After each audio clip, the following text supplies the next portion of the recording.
Jacob, stop staring at this ruin. I'm bringing it back to life. You can't. My wife's place is gone, buried under these weeds. Nothing is gone, Jacob. I'm clearing every single weed for her. Why help me? Everyone else just walked by and left me to fade. Because you aren't invisible, Jacob. Your life and your home still matter. Then please, help me find my hope again. Yeah. When I first walked up to Jacob and saw him leaning heavily on that old wooden cane, staring blankly at the cracked and weed-choked concrete of his garden fountain, I realized that I was not just looking at a neglected yard.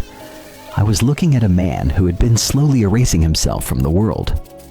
The silence of the neighborhood was absolute, a heavy shroud that seemed to confirm his deepest fear that he was invisible to the world.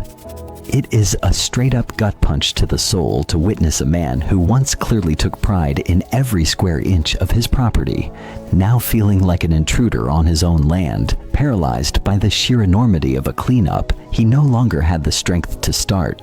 As I told him that I was going to clear every single weed to save his wife's memorial, I could see the wall he had built around his heart begin to crack.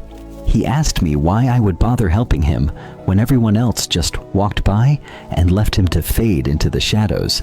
And in that moment, I realized my task was not just about landscaping.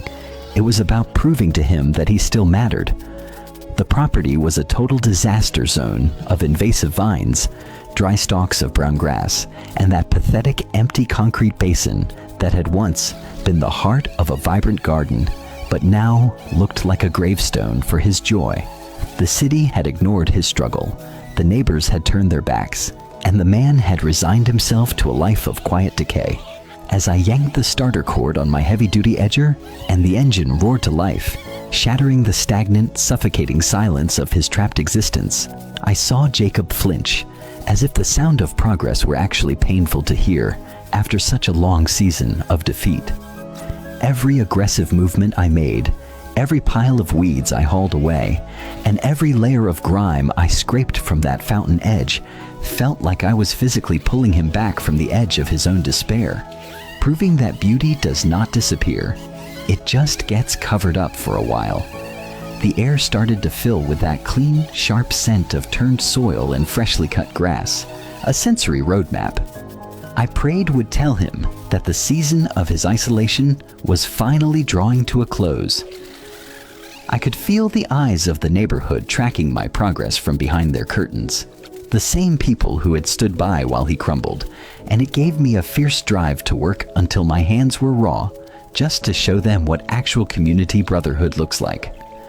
As the fountain basin finally emerged from its tomb of weeds and the surrounding path was cleared for the first time in years, the yard seemed to transform from a neglected ruin into a place where a man could actually sit and remember his life without feeling like he was drowning in failure. Jacob walked over to the edge of the fountain when I was done, his hand trembling as he touched the cleaned concrete. And for the first time since I arrived, the shadow of pain in his eyes seemed to lift, replaced by a glint of genuine human peace. I realized then that I was not just doing pro bono landscaping. I was restoring the memory of a love that he thought had been lost to the weeds, and I was giving him a reason to step outside and breathe again. Before you scroll past this, please drop a comment with the city you are watching from, because elders like Jacob deserve our presence and our care, not our pity when they are fighting the battle of their lives.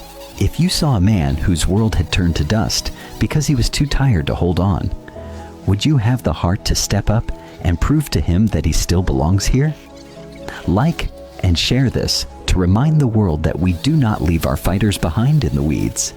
And today, we finally delivered a bit of hope and light back into Jacob's weary heart. He spent his life working for his family, so today, we made sure the community finally gave back to him. Faith in humanity is officially restored, and we are just getting started on making sure no one else has to fade away in silence. Today, Jacob didn't just get a clean yard, he got his hope back and the strength to face tomorrow. We showed him that he is seen, he is valued, and he is never alone again because we are here to fight for those who have been forgotten. Seeing that fountain fill with clear water for the first time was the greatest honor of my career, and knowing he can finally sit there and talk to his wife without the mess getting in the way is the only reward I will ever need. He is not a burden. He is a man who built this community, and he deserves to spend his golden years in a sanctuary of peace, not a prison of neglect. We will continue this mission, 1 yard at a time, until no one has to suffer in silence anymore. What is the one thing you would do to make an elderly neighbor feel truly seen and loved today?